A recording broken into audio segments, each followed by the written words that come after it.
Guys, sumisilip na yung mga inakay natin ayun no. Yun dito sa may opalotino natin na ano no, painakay. Tara, silipin natin sila. Ayun, sumisilip na sila mga ilang araw na lang siguro. 1 week ganyan, bababa na itong mga to. Yun, tara, silipin natin.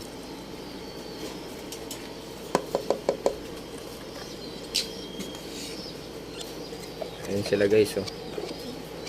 Yun, yung opalotino natin, sable siya guys. Napakaganda, healthy. Yun o. Tapos yung mga kapatid niya ayun o, kompleto na yung balahibo din yung panganay. Tapos yung isa green Ewing opaline naman, yung pinakamaliit. Pangalawa siya sa napisano yung opalotino natin. Tapos yung nanay nila, hindi masailan tong hen na to, yung nanay nila ano. Magaling mag-alaga. Ito.